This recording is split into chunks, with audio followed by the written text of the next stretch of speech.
सच्चिदानंद सदगुरु साईनाथ महाराज की जय। ओम साई राम। मित्रों, आज का ब्लॉग आप सभी हमारे साईं परिवार के लिए विशेष लाभकारी और कल्याणकारी है, क्योंकि आज के ब्लॉग में हम अपने साईं परिवार के लिए साईं बाबा का बहुत ही विशेष उपाय लेकर के आए हैं। जब आपके जीवन में संघर्षों का दौर शुरू हो, भीषण बाधाएं हों और कार्य बनते बनते रह जाता हो, ऐसे समयों में आपके लिए यह उपाय रामबाण साबित होगा।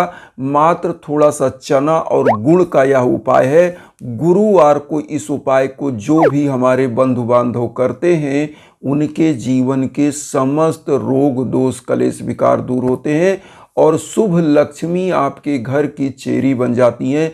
देखिए, ये उपाय उन सभी हमारे साईं परिवार को जरूर करना चाहिए जिनके घर में युवा बच्चे बच्चियां हैं, जिनकी शादी ब्याह में विलंब हो रहा है, शादी ब्याह तय होते होते कट जा रहा है, जिन बच्चों का रोजगार मिल नहीं पा रहा है, कंपटीशन दे रहे हैं, एग्जाम दे रहे हैं या वह जॉब कर रहे हैं, प्रमोशन नहीं मिल पा रहा है, जिनके बिजनेस चल रहे हों, जिनके बिजनेस में घाटा लग रहा हो, ऐसे लोगों को जो यह छोटे छोटे उपाय हम बताते हैं, इस उपाय को जो आज बता रहे हैं ये गुरु का उपाय है।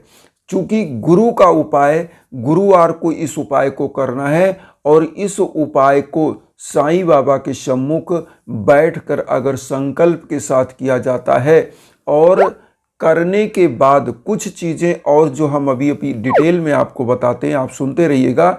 उन विधि से अगर आप करते हैं तो निश्चित रूप से सकारात्मक परिणाम आपके जीवन में आपको हर क्षेत्र में प्राप्त होता है। और वह दिन दूर नहीं कि जब आपकी मंजिलें आपके पास आएंगी। देखिए, कई बार होता क्या है, आपने देखा होगा कि बहुत सारे लोग बहुत सारा एफर्ट करते हैं लेकिन उनको थोड़ा सा परिणाम मिलता है, और बहुत सारे लोगों को समाज में ही आपने देखा होगा कि थोड़ा सा एफर्ट करते हैं, ज़्यादा सा परिणाम मिलता है। ये क्या होता है? ये होता है भाग्य। और भाग्य का परसेंटेज मात्र 1% है। मैं 1% भाग्य को मानता हूँ, 99% कर्म होता है, लेकिन 1% जो भाग्य होता है वो आपकी दशा और दिशा को डिसाइड कर देता है। जिस प्रकार से कि कोई क्रिकेटर है, आप एक एग्जाम्पल समझ सकते हैं कि वह 99 रन बनाया, अगर 1 रन उसका नहीं बन पाया तो शतक नहीं होता है। इसी प्रकार से जो युवा बच्चे बच्चियां अगर इंटरव्यू देने गए और उनको सब कुछ उन्होंने किया, वो मान लीजिए सब कुछ क्वालिफाई किया, प्रीलिम्स क्वालिफाई किया, मेंस रिटन लिखा और इंटरव्यू में गया। इंटरव्यू में अगर उसका वहाँ पर अच्छा परफॉर्मेंस नहीं हुआ तो वो कहाँ आ जाएगा? फिर से 0 पे आ जाएगा। मतलब फिर से प्रीलिम्स, फिर से मेंस, फिर वही सिलेबस पढ़ना, और वो फिर जिस स्थान पे था वहीं आ गया। तो इसी प्रकार से जीवन सांप सीढ़ी का खेल बन जाता है जब आपके जीवन में इस प्रकार की भीषण बाधाएं आती हैं। जो भाग्य होता है उसका रोल 1 ही % है, लेकिन वो आपके जीवन को चेंज कर देता है, एक दिशा दे देता है। इसी 1% के लिए पूरी दुनिया मेहनत करती है। मैं आपको बताऊं, जो भी यज्ञाजन हवन पूजन होता है 1% के लिए, कि जो 99% आपने किया उसको संभालने के लिए जो बेस है वो 1% है। और उसी के लिए उस बेस को, जैसे होता है ना, अगर आधार नींव आपकी मजबूत है तो आप समझिए पूरा मकान मजबूत है। अगर नींव नहीं मजबूत तो पूरा मकान बेकार है, किसी दिन भी थोड़ा सा हिला मकान डैमेज। तो यही चीज होती है हमारे भाग्य की। तो आइए सबसे पहले हम जानते हैं कि भाग्य की दशा को सुधारने के लिए क्या उपाय किया जाए। आज जो उपाय हम लेकर के आए, आप बहुत इजी उपाय है, इससे इजी उपाय आपको मिलेगा नहीं, क्योंकि बहुत ही इजी उपाय है। आपको लेना क्या है? कम से कम 1 पाव चना ले लीजिए। वैसे 1.25 पाव चना लोग कहते हैं, लेकिन हम 1 ही पाव कहते हैं। आप 1.25 पाव, 1 पाव, आप 1 किलो भी ले सकते हैं, जितना आप बांट सके। लेकिन इस उपाय को जो करना है मैं बताने जा रहा हूँ, तो उतना चना ले लें। 1 पाव चना ले लें, 1.25 पाव। उसके बाद आप 1 पाव 1.25 पाव गुड़ ले लें। इसके बाद 1 लोटा जल ले लें, 1 घी का दीप आप ले लें, धूप बत्ती ले लें, और 7 चुटकी हल्दी अलग से एक जगह रख लें, और एक जगह थोड़ी सी हल्दी, उसमें चावल अक्षत, जो बिना टूटा हुआ चावल हो। जो चावल बहुत सारे टूटे होते हैं, खंडित होते हैं, बहुत सारे चावल टूटे नहीं होते हैं, तो बिछ करके 10, 20, 21 दाना चावल ले लें। उसको उस हल्दी में मिला लें। अक्षत होता है जो टूटा हुआ ना हो, अक्षय मतलब जिसका क्षय ना हुआ हो, जो टूटा ना हो, उसी का तिलक दिया जाता है, इसीलिए अक्षत उसको बोलते हैं। और अक्षत का चंदन लगाने से माँ वैभव लक्ष्मी की भी कृपा बनती है। और साईं बाबा को इसी का तिलक लगा दीजिए। उसी तिलक को आप खुद लगाइए, साईं बाबा को पीले आसन पर स्थापित करिए, पीला पुष्प अर्पित करिए और गुरुवार के दिन पीला ही चीज चढ़ाना चाहिए। कोशिश करें बाबा को भोग लगाने के लिए, जो चना होता है वह पीला होता है, आप सब जानते हैं। तो चाहे तो भुना हुआ चना लें, चाहे तो कच्चा चना, मतलब जो भिगो के आप घर में रखते हैं वो चना, कोई का भोग लगा सकते हैं। और भोग लगाने के बाद आपको एक मंत्र का जप साईं बाबा के सम्मुख करना है। ओम ग्राम ग्रीम ग्रौम सा गुरुवे नमः। ओम ग्राम ग्रीम ग्रौम सा गुरुवे नमः। गुरु का मंत्र है। साईं बाबा इस कलयुग के सबसे सर्वशक्तिमान गुरु हैं, जो बाबा ने अपने 11 वचन में कहा है कि मुझे सदा जीवित ही जानो, अनुभव करो सत्य पहचानो।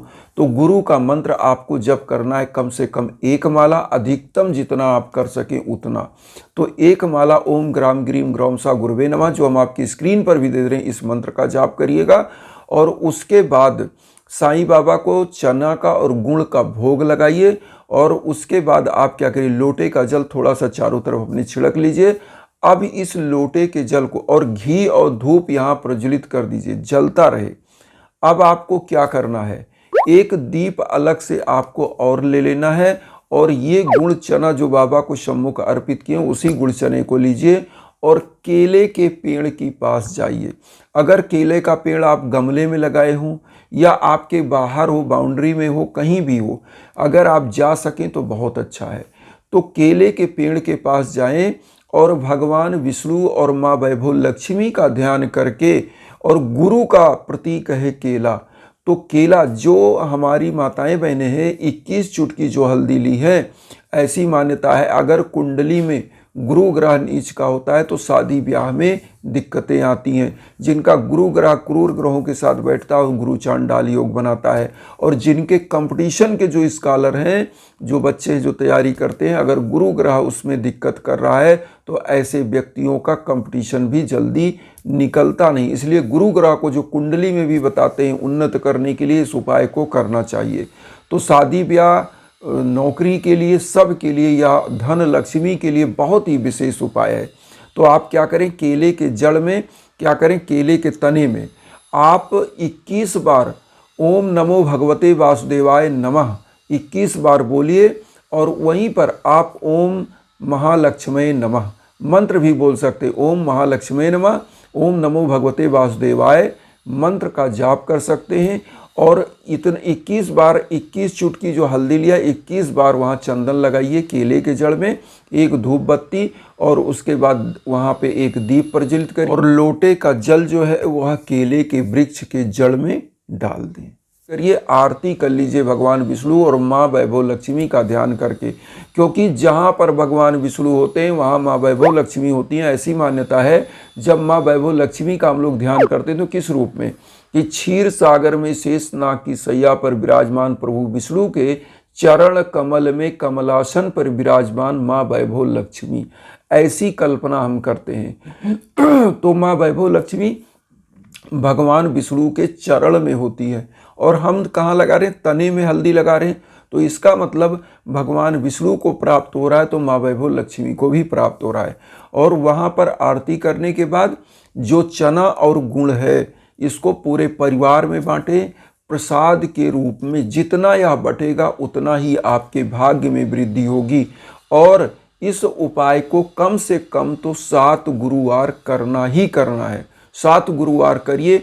अगर आप चाहें तो व्रत भी रह सकते हैं और भगवान विष्णु की कथाएं और जो किताब होती है व्रत की वो आप पढ़ सकते हैं। विष्णु भगवान माँ वैभव लक्ष्मी के लिए गुरुवार व्रत की किताब भी मिल जाती, वो कर सकते हैं।